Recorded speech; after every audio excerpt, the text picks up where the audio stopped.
Panibago na naman tayo i-feature for today, itong ENC 645 na DDM4 PDW. So, shoutout kay Sir Gio Rico. Tapos na yung unit mo.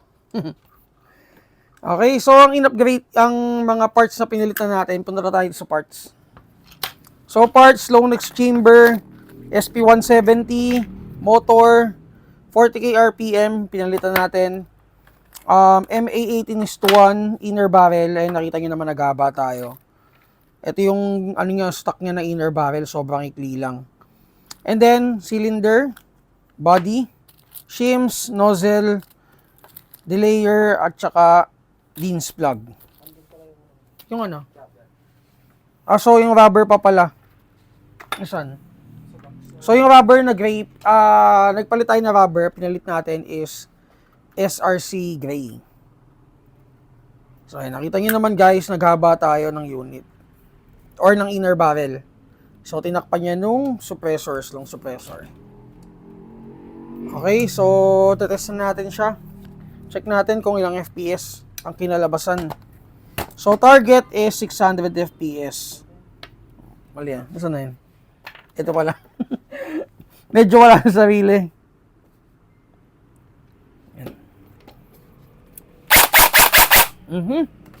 Tunog pa lang, malakas na. Okay guys, check natin.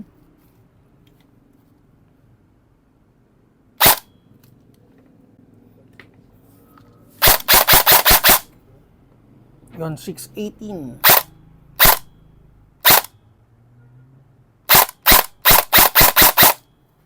Grabe, lakas nito. Auto. Parang mababasag yung ano natin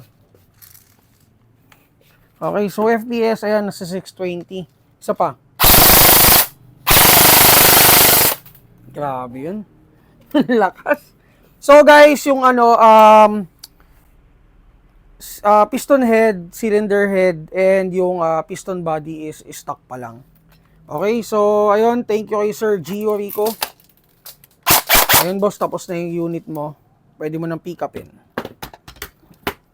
And then, ito guys, ang dami nagtatanong nito. So ito, i-explain ko sa inyo yung ginawa natin dito. Teka, igilid ko lang. So wala namang nahalo, no? Okay, so guys, ito, wala talaga tong parts, sa totoo lang. Hindi, ginawa namin, minodify ni nung tech namin yung ano, nagpa-modify kami ng nozzle. Kaya nagkaroon siya ng parts. Ang pinalitan lang namin dito is ito lang. So nagpalit kami ng ano, ng motor, shinims at saka SP160. So ang target lang kasi nito is ito pa, rubber at saka nozzle. So, yun lang yung pinalitan namin. Ang target kasi nito is 550 FPS. So, tinest namin siya kanina. Ang kinalabasan is, 580. So, yun. Pakita ko sa inyo. And para doon sa mga naghahanap ng upgrade nito, kung wala kayong makitang parts, nagmo-modify yung tech namin ng nozzle. So, ayun. Pwede na kayo magpa-upgrade ng unit na to. So, ang dami kasi sabay-sabay halos sabay-sabay naghahanap nito and then sabay-sabay din nagtatanong kung anong pwedeng i-upgrade dito. By the way, yung inner barrel niya, hindi niya sa amin kinuha. Pero sa atin ba kinuha? Inner barrel? Hindi ko maalala So yun, pero nagpalit siya ng inner barrel guys. So yun, na siya, suppressor nakatago na. Okay, so i-test natin.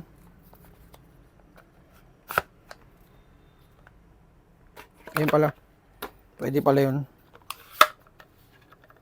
Nakaano pa to? Sana pala lens plug na rin, no?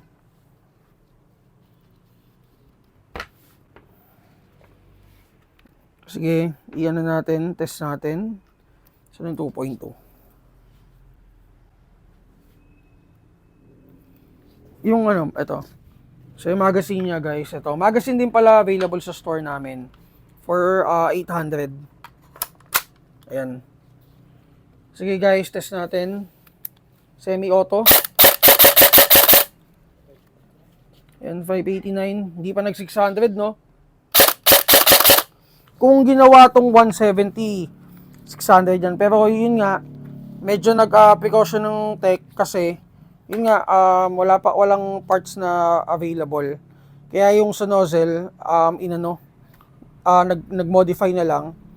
And, ayun, consistent naman guys, wala namang air leak.